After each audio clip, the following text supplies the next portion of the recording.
Hey everybody, I'm back. I don't have much that I actually finished this week either, but I am going to give you a quick update on the projects I'm currently working on. Obviously, I've told you about Video Games Helped Me. That's what I spent a lot of time working on this week. I think I've hit about 2,200 words or so. I think it's going to go with an essay type of format, and since it's going to be relatively long, I'm going to split it into multiple videos. I think I made that decision last week because as soon as I started expounding on some of the ideas I wanted to bring up, I think that this video is going to go on more of a psychological turn, if that makes any sense. But it's still going to be pretty personal. So it's just going to go through my experience, like I said before, but in a more how did this get me to where I am now kind of thing. And it'll probably go into some psychological concepts. I'm not a psychologist, so the concepts themselves will probably be relatively basic, but I am excited for what this is going to turn out to be. There are a couple of series that I've actually been watching lately that kind of go down this sort of path, so those have kind of helped inspire me into creating this entire essay, and hopefully I'll narrate it. It'll be pretty funny, like I said before. I think I'm going to stick with that kind of theme, but either way, I do have an excerpt that I printed out that I'll just read to you as a quick teaser for this project. So I am going by age, but also kind of by release date of everything that I actually played from age 3 until now. But this is from, I believe, age 6 or 7 or so. And then came the racing games. To this day, I still have a special place in my gaming heart for this genre, even though I never used a manual transmission besides the drag levels in the Need for Speed Underground games. Those gave you no choice. I loved Hot Wheels back then, so that naturally led to Stunt Track Driver 1 and 2 being the first car games I mashed my overused arrow keys to get through. It heavily improved my reaction time by throwing hairpin turns and a harrowing amount of air time that allowed for sick tricks, yo.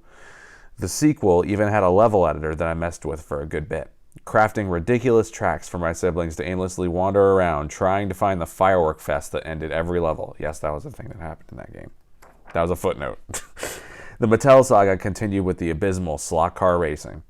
The controllers had some merit to them, however. The triggers were analog and did allow for a pretty good amount of control over your speed. Unfortunately, that couldn't have saved the game's poor visuals and gameplay. It was basically amplitude with no rhythm, music, random frame rate drops, and a surprising lack of engaging level design.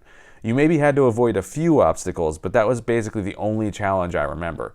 I enjoyed it back then, but I can imagine the nightmare that would happen if I were to go to try and play it again. Not to mention the goodwill adventure required to find those controllers. So by the tone of what I was writing, again, the intention is to approach it from the perspective that I actually experienced the games as a child and not necessarily looking back on them through modern day eyes. Since obviously if I were to go and play a lot of the things that I actually played back then, I would probably have a different perspective and it would heavily affect the way I initially experienced the games. And that's kind of the way I want to translate it in the video, is to make it something that is both childlike but also serious in a manner, because it did heavily, I think, affect me and how I process things in my daily life now. So it'll be interesting. I don't think it's anything that anyone else has ever done before. And at the same time, it's very personal. So I think that a lot of the emotional content that I got from those games will come out in this video. So I am really excited for it. But that's not the only project I worked on this week. I also have plans to do a 2.5-year update on the car that we have currently, the 2012 Toyota Camry. I've made a couple of videos on it. A couple of them did okay. A couple of them were crappy because I was doing them right off the cuff, basically just turning on a camera and being like, well, let's see if this works. The scratch removal one was the one that I definitely remember doing that way. And it did not work out the way I expected at all. So I may end up trying that again because some of those scratches are still there, and obviously, given that this is our family car, quite a couple of more dents have come up, and just normal wear and tear that I would probably want to try to see if I can improve. So who knows? Maybe there will be another video like that. But Basically, the ownership update is going to be the big plan that I have for probably the next coming weeks. We have locked in where we're going to be moving, and it does have a garage. It's a very small garage, but it is enough, I think, for me to maybe do a couple of videos and at least get some DIY repairs done at home so I don't have to go somewhere else to do them. So I think that'll be a big help in that regard. But the ownership update is going to go through fluids, just general stuff. How was maintenance? What are my overall impressions of the car? How does it look? What things have changed since the last time I filmed the car?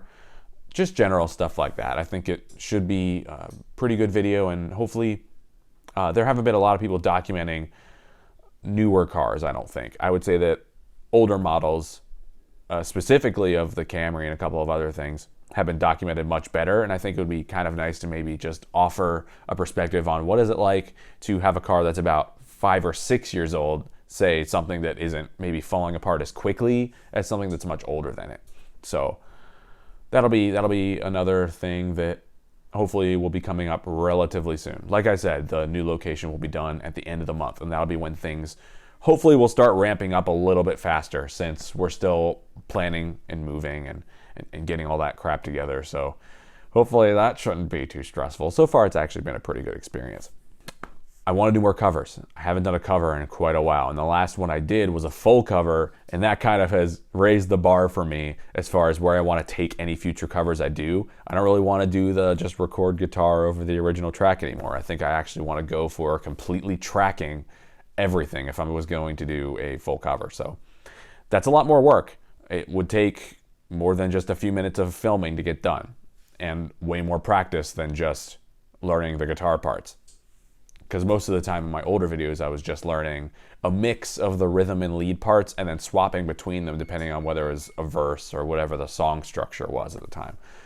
But this time, I would rather, after that Bellicor cover, the Abeyance cover, which did super well, and I really dug that style of video. It took a lot of work, but I loved the result.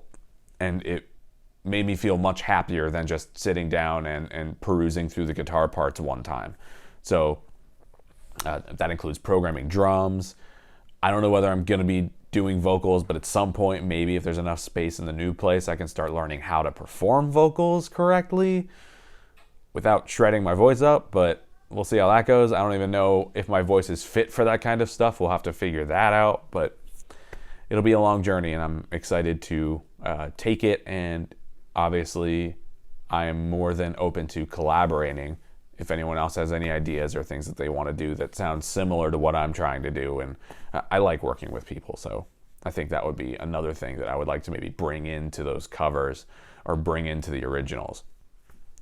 So yeah, I did have an original I've been working on, but I hit writer's block about a month ago, and it just hasn't really sprung up since then. And ever since I know that there's been hope of me getting a bigger space that isn't just the home studio that I'm starting right now, it's kind of kept me from wanting to write things, because I feel like I could have more potential if I had a better space to do it and I had more time to concentrate. So I think whenever that actually comes across in the next month or two, the writing will start coming back and the recording will start coming back, and you'll start seeing more stuff that's original songs from me.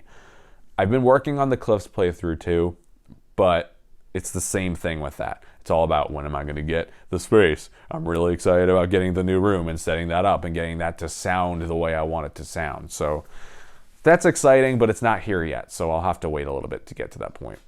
Either way, hopefully that was a pretty thorough update of what's been going on with me.